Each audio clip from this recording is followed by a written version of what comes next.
नमस्कार, स्वागत आप सभी का लोकसभा टीवी की इस खास पेशकश में। मैं हूं अनुराग पुनेठ आपके साथ। कुछ तारीखें अपने साथ इतिहास लेकर आती हैं। 13 दिसंबर 2001 की वो तारीख भी अपने साथ एक काला अध्याय लेकर आई, जब सुबह तकरीबन 11:30 बजे 5 आतंकवादी एक सफेद एम्बेसडर कार में जाली स्टिकर के जरिए संसद भवन में दाखिल हुए और इसी रास्ते से संसद भवन परिसर पहुंचे और तकरीबन 45 मिनट तक उन्होंने संसद भवन को बंधक बना लिया था। पूरा देश इस हमले से भौचक्का था कि आखिरकार लोकतंत्र के सबसे बड़े मंदिर पर हमला कैसे किया जा सकता है।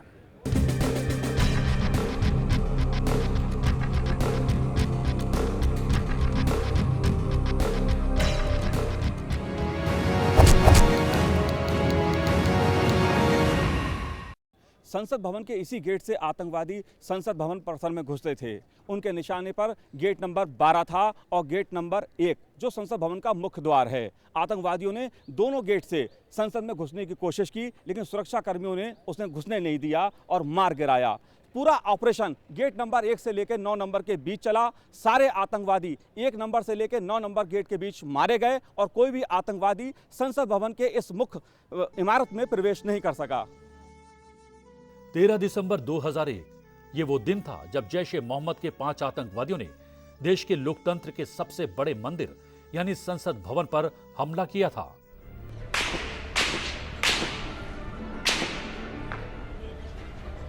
उस दिन एक सफेद एम्बेसडर कार में आए आतंकवादियों ने 45 मिनट तक संसद भवन के प्रांगण में गोलियां चलाकर पूरे हिंदुस्तान को झकझोर कर रख दिया।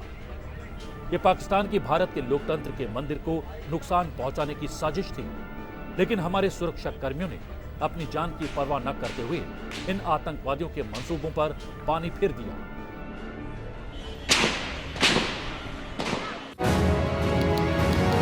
तेरह दिसंबर 2001 वक्त सुबह 11:28 संसद भवन नई दिल्ली।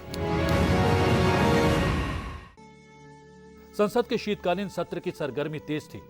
विपक्ष के जबरदस्त हंगामे के बाद दोनों सदनों की कार्रवाई 40 मिनट के लिए स्थगित की जा चुकी थी। सदन स्थगित होते ही तत्कालीन प्रधानमंत्री अटल बिहारी वाजपेयी और विपक्ष की नेता सोनिया गांधी लोकसभा से निकलकर अपने अपने सरकारी निवास के लिए जा चुके थे, लेकिन तत्कालीन गृह मंत्री लाल कृष्ण आडवाणी अपने कई साथी मंत्रियों और लगभग 200 सांसदों के साथ अब भी लोकसभा में मौजूद थे। हमेशा की तरह लोकसभा परिसर में मीडिया के लोग भी थे। देखिए, वो तो हमारे सामने ही हुआ है और उस समय हम यहीं इसी सदन में थोड़ी दूर पे ही हमारा कमरा था। हम मिनिस्टर थे, इसके एविएशन मिनिस्टर थे हम। तो वो तो भयावह चीज़ थी और हमारी जो सिक्योरिटी फोर्सेस के जो लोग हैं उन्होंने शहादत दे करके उस दिन बहुत बड़े हादसे को रोकने का काम किया।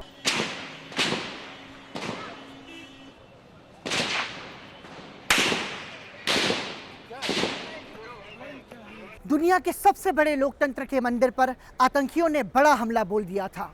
ये हमला देश की संसद पर तो था ही, लेकिन ये कहा जा सकता है कि भारत के शीर्ष नेतृत्व को खत्म करने की मंशा से इसे अंजाम दिया गया था। गोलियों और धमाके की गूंज के बाद संसद भवन परिसर में अफरा तफरी मच गई थी। लोगों ने सुरक्षित स्थानों की तरफ भागना शुरू कर दिया था। 13 दिसंबर 2001 वक्त सुबह 11:29 संसद भवन गेट नंबर 11।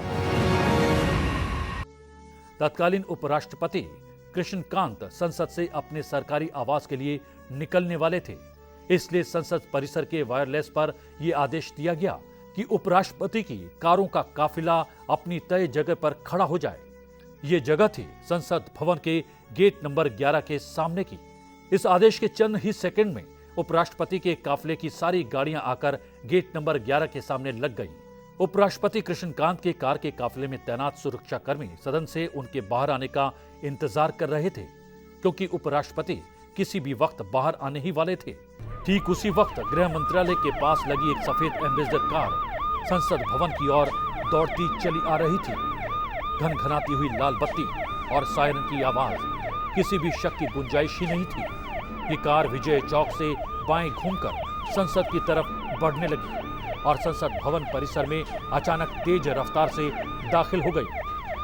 संसद भवन के अंदर आने वाली गाड़ियों की तय रफ्तार से इस सफेद एम्बेसडर कार की रफ्तार खासी तेज थी, जिसके बाद वहां पर मौजूद सुरक्षा कर्मियों ने इस कार को रोकने की कोशिश की। संसद भवन के सुरक्षाकर्मी जगदीश प्रसाद यादव भी इस कार को रोकने के लिए आगे दौड़े। जगदीश प्रसाद यादव लगातार इस सफेद एम्बेसडर कार को रोकने का इशारा कर रहे थे। जगदीश यादव को यूं भागते देख संसद भवन में मौजूद दूसरे सुरक्षाकर्मी भी कार को रोकने के लिए दौड़ पड़े। इसी बीच तेज रफ्तार एम्बेसडर कार गेट नंबर 1 की तरफ मुड़ गई। 13 दिसंबर 2001, समय सुबह 11:30, संसद भवन गेट नंबर 1। सफेद एम्बेसडर कार गेट नंबर 1 के पास आकर रुकी।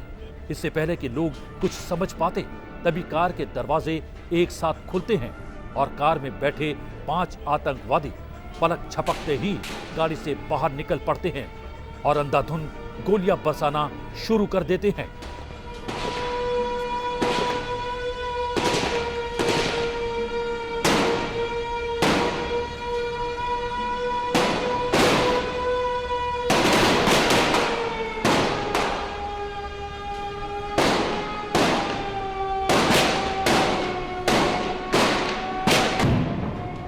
सभी आतंकवादियों की पीठ पर एक बैग था और सभी दहशतगर्द AK-47 से लैस थे। पूरा संसद भवन गोलियों की तड़तड़ाहट से गूंज उठा।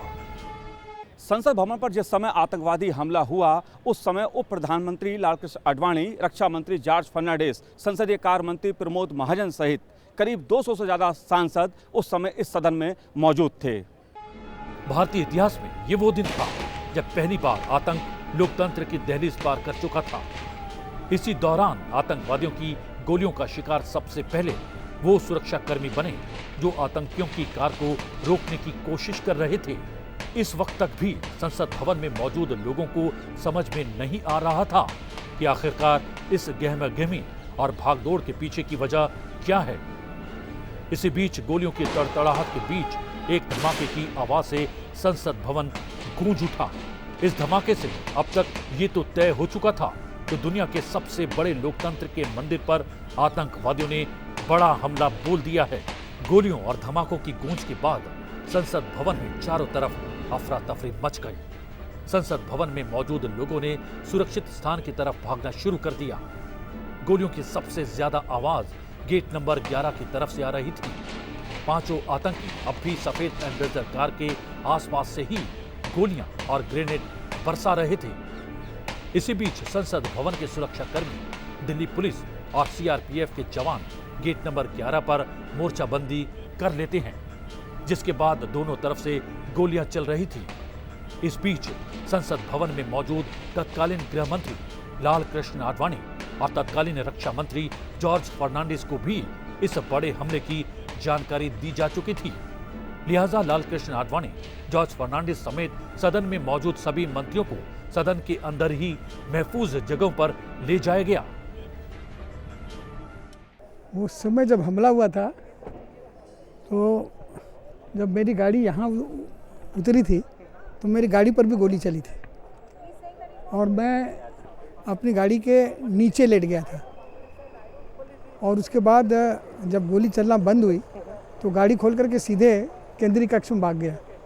कुछ देर बाद वहाँ प्रमोद महाजन आए और उन्होंने बताया कि संसद पर हमला हो गया है, आप लोग सब यहाँ एकत्रित रहें, हम स्थिति को नियंत्रित करने की कोशिश कर रहे हैं। और 5-6 घंटे तक जब तक आतंकवादी पकड़कर मारे नहीं गए तब तक हम सबके परिवार के लोग बहुत चिंतित रहे कि क्या होगा, क्योंकि वह हमला संसद पर नहीं, संसद में मौजूद सभी राजनेताओं को संभवतः खत्म करने की एक गहरी चाल थी। बिल्कुल।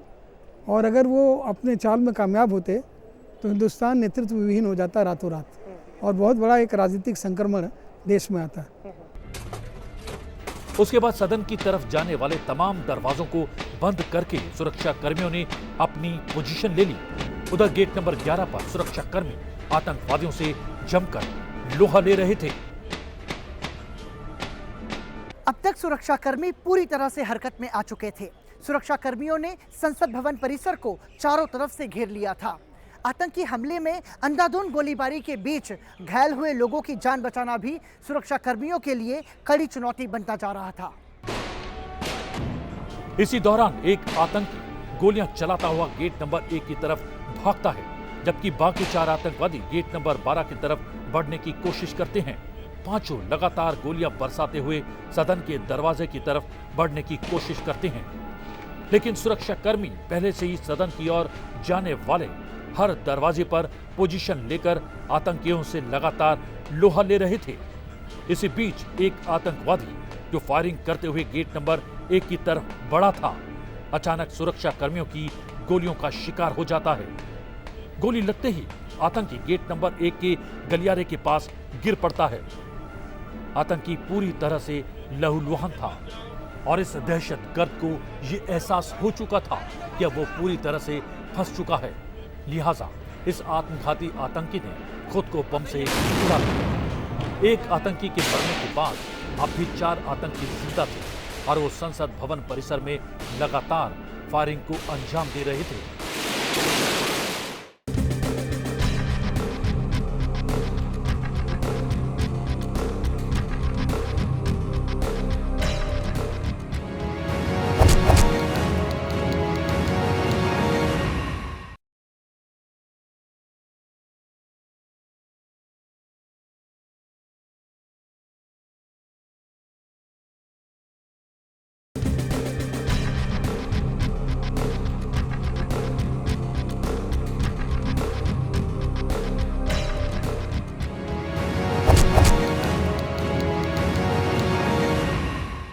आतंकवादियों को जब एहसास हो गया कि वो संसद परिसर से जिंदा बचकर नहीं निकल सकते, तो उन्होंने संसद के भीतर जाने की कोशिश की और गोलियां चलाते हुए वो गेट नंबर 9 की तरफ बढ़े।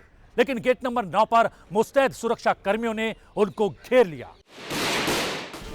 इस बीच संसद भवन परिसर में सुरक्षा कर्मियों, दिल्ली पुलिस की स्पेशल सेल और सीआरपीएफ के जवानों के साथ एनएसजी कमांडो और सेना ने भी मोर्चा संभाल लिया।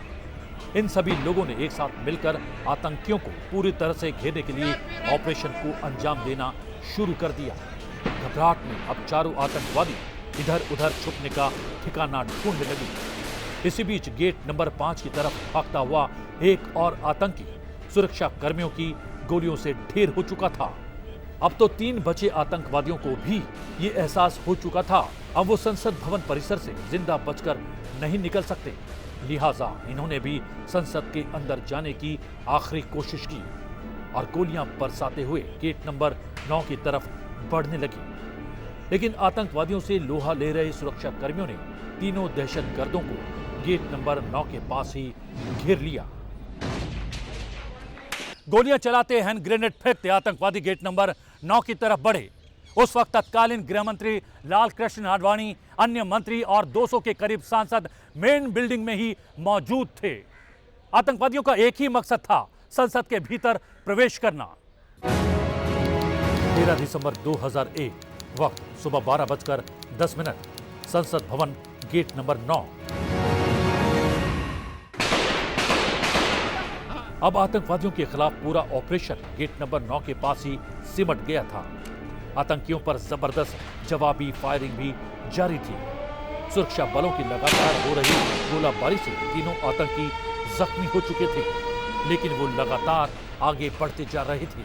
तीनों आतंकवादियों ने एक छोटी सी दीवार फांदी और गेट नंबर 9 तक पहुंच ही गए, लेकिन वहां पहुंचकर उन्होंने देखा कि गेट बंद किया जा चुका है। इसके बाद वो दौड़ते हुए, बंदूकें लहराते हुए आगे बढ़ने लगे। तभी पहली मंजिल पर मौजूद एक पुलिस अधिकारी अपने साथियों पर चिल्लाया कि 1-1 इंच पर नजर रखो, कोई आतंकी सदन के भीतर ना पहुंचने पाए और ना ही कोई आतंकी यहां से बचकर भाग पाए। अपने को पूरी तरह से घिरता देख आतंकी हथगोलों और हैंड ग्रेनेड से हमला करने लगे, लेकिन सुरक्षा बलों के सामने अब ये पूरी तरह से असहाय हो चुके थे और आपसी मुठभेड़ के दौरान तीनों आतंकी एक-एक करके ढेर हो चुके थे।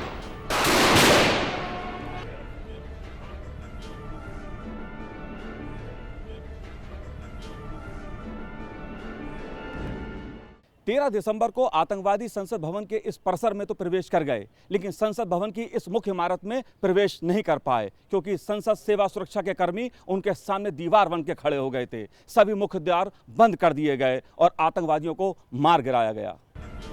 संसद परिसर के अंदर मौजूद सुरक्षा कर्मियों ने अचानक हुए हमले का बड़ी ही वीरता से सामना किया। लोकतंत्र के इस मंदिर पर कोई आंच न आए, इसलिए उन्होंने अपनी जान की बाजी लगा दी। सुरक्षा कर्मियों ने बड़ी ही वीरता से सभी आतंकवादियों को मार गिराया। आतंकियों का सामना करते हुए दिल्ली पुलिस के 5 जवान नानक चंद, रामपाल, ओम प्रकाश, विजेंद्र सिंह और घनश्याम, सीआरपीएफ की एक महिला कांस्टेबल कमलेश कुमारी और संसदीय सुरक्षा सेवा के 2 सहायक जगदीश प्रसाद यादव और मातबर सिंह शहीद हो गए। 16 जवान इस पूरी मुठभेड़ में घायल भी हुए। सुरक्षा कर्मियों ने जो साहस दिखाया और वह बेमिसाल है।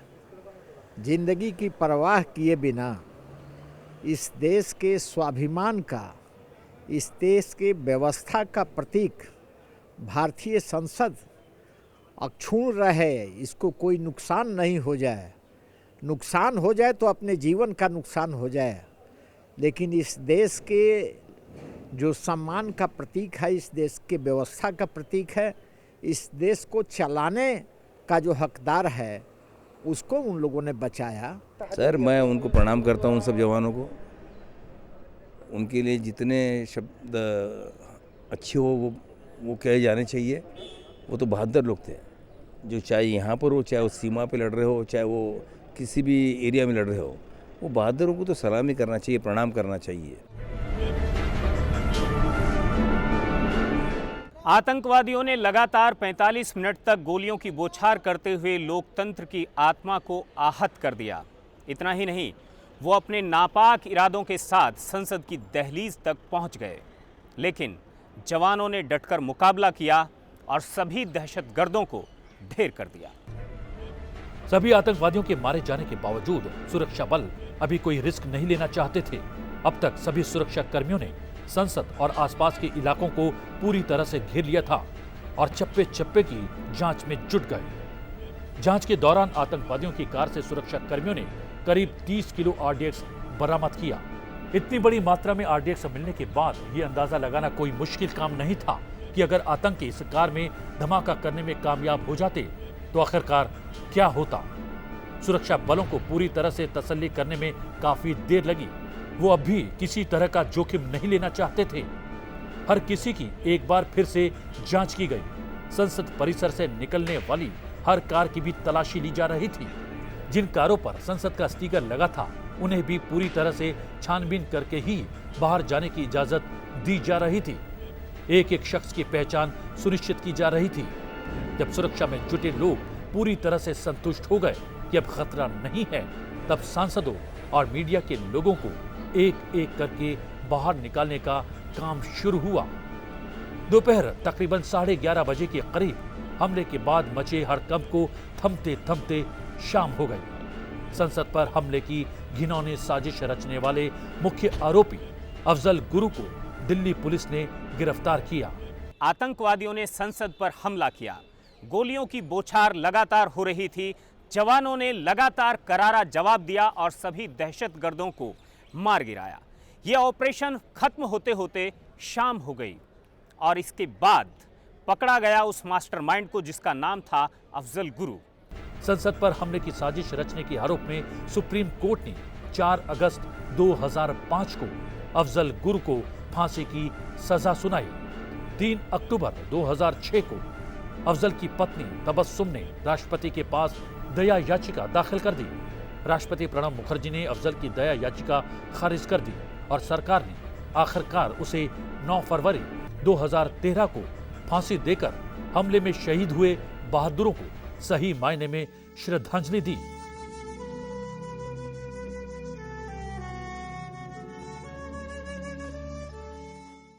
तेरह दिसंबर की तारीख जो कि हिंदुस्तान के संसदीय इतिहास में काले दिन के तौर पर याद करी जाती है, उस दिन भारतीय संसद पर हमला हुआ था। हम इसी सीरीज़ में उन 3 लोगों के साथ जुड़ रहे हैं जो कि उस वक्त यहाँ पर मौजूद थे। तब वो विभिन्न संस्थानों में काम किया करते थे। हमारे साथी मनोज वर्मा हैं और 2 अन्य साथी हैं। उनसे जानेंगे कि आखिरकार उन्होंने उस दिन क्या नज़ारा देखा था। आमतौर पर संसदीय रिपोर्टिंग करते वक्त यहाँ पर बहुत से पत्रकार आते हैं। ये तीनों शख्स भी यहाँ पर आए थे। अपनी रूटीन दिनचर्या के दौरान इन्होंने क्या कुछ देखा, क्या कुछ अनुभव किया, ये उनसे जानेंगे। कहाँ थे और कितने बजे के आसपास आपको लगा कि ये हमला हुआ है?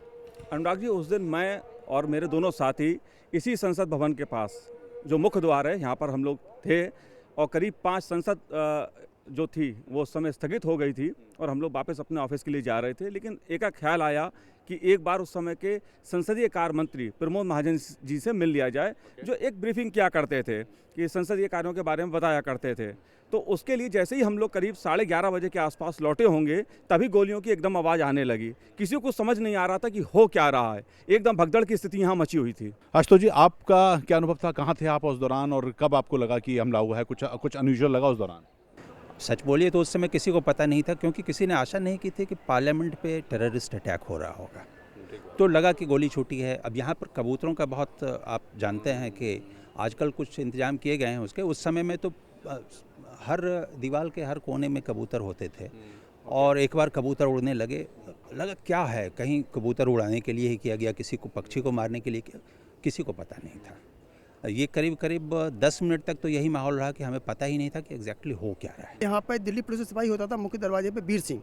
उसने कहा सब अंदर आओ, अंदर आओ। अंदर को भागे अंदर पीछे, और जब अंदर घुसे तो मदन लाल खुराना जी उस समय आखिरी नेता थे जो गेट पे पहुँचे ही थे। उनका हाथ पकड़े अंदर खींचा गया और दरवाज़ा बंद किया गया। तब तक जो ह्यूमन जो बम था वो गोली चलाता हुआ मुख्य दरवाजे तक आ चुका था। वो आखिरी पर्सन थे, वो इस दरवाजे तक खुराना जी आखिरी पर्सन थे जो अंदर घुसे हैं। उसके बाद गेट बंद किया गया। अदरवाइज कुछ भी घटना हो सकती थी। अंदर जब गए तो प्रमोद महाजन कमरे में दौड़ते हुए गए, वहाँ पर अफरा तफरी थी। प्रमोद जी खुद उठ करके, वाजपेयी जी प्राइम मिनिस्टर, वो चले गए घर पर। अडवाणी जी अपने कमरे में थे, गृह मंत्री। प्रमोद जी अडवाणी जी कमरे में गए, अडवाणी जी साथ में लिया, जेटली जी साथ में लिया, कई मिनिस्टरों को लेकर के सब लोग फिर कहाँ जाएँ। फिर लौट के आके प्रमोद जी के अपना कमरा जो था, जो संसदीय कार्य मंत्री कमरा होता 14 नंबर, उसमें सब लोग इकट्ठे हो गए वहाँ पर आकर के। और अंदर कोई उस समय हथियारबंद सिक्योरिटी नहीं होती थी। तो चूंकि ऊपर अपना स्टेट बैंक है, वहाँ पे एक गार्ड होता था हथियारबंद, उसको नीचे बुलाया गया वहाँ पे बाहर, 14 नंबर के बाहर। वो वहाँ पे खड़ा किया गया, कोई इवेंचुअलिटी हो तो वो तैयार है उसके लिए, वो तैयार है वहाँ पर। जैसा कि रामनारायण आशुतोष जी ने बताया कि मुख्य द्वार तक आतंकवादी लगभग पहुँच गए थे। उस समय जो संसद की सेवा के सुरक्षा कर्मी थे, उन्होंने अगर तत्परता से दरवाजों को बंद नहीं किया होता तो पता नहीं उस दिन क्या होता। एक और चौंकाने वाली उसमें चीज़ जो पता लगी बाद में कि आतंकवादी अपने साथ कार में भर के RDX लाए थे। करीब लगभग 30 किलो RDX और विस्फोटक सामग्री थी और उनकी योजना संसद भवन के उस तरफ के दरवाजे को उड़ाने की थी। उनकी योजना विफल हुई, सुरक्षा कर्मियों की वजह से विफल हुई, जिन्होंने तत्परता के साथ उनको मार गिराया। संसद का स्थगित हो जाना, जन हो जाना एक बड़ा रिलीफ रहा संभवतः कि बहुत से लोगों की जान भी बची। हाँ, ये बहुत अच्छी बात थी कि कई सांसद निकल चुके थे। हालांकि इतने सांसद थे कि वो कुछ भी कर सकते थे और यही योजना भी थी उनकी। मुख्य द्वार से आने की उनकी योजना ही थी कि यहाँ से दौड़ते हुए वो सीधे सेंट्रल हॉल की तरफ जाएँ। सेंट्रल हॉल में आप जानते हैं अनुराग जी कि यहाँ अक्सर 50-60 MP तो हमेशा मिलेंगे आपको। तो अगर एक बार वहाँ वो जाते तो फिर बहुत मुश्किल होता। देखिए, आतंकवादियों ने संसद भवन परिसर में जो भी कोहराम मचाया, संसद भवन के मुख्य द्वार पर प्रवेश नहीं कर पाए। सबसे महत्वपूर्ण घटना एक और थी कि दूसरे ही दिन संसद बैठी और संसद में एक स्वर से, चाहे वो पक्ष हो चाहे विपक्ष हो, सभी सांसदों ने मिलकर इस आतंकवाद की निंदा की और संसद ने संकल्प लिया उस समय कि भारत आतंकवाद के खिलाफ सख्ती से लड़ेगा और ये संदेश संसद ने पूरी दुनिया को दिया। 13 दिसंबर 2001 की उस तारीख को कोई भी भारतीय भूलना नहीं चाहता, जब जैश-ए-मोहम्मद और लश्कर-ए-तोयबा के आतंकवादियों ने इस परिसर में घुसने में तो कामयाबी पाई, लेकिन वो अंदर दाखिल नहीं हो सके।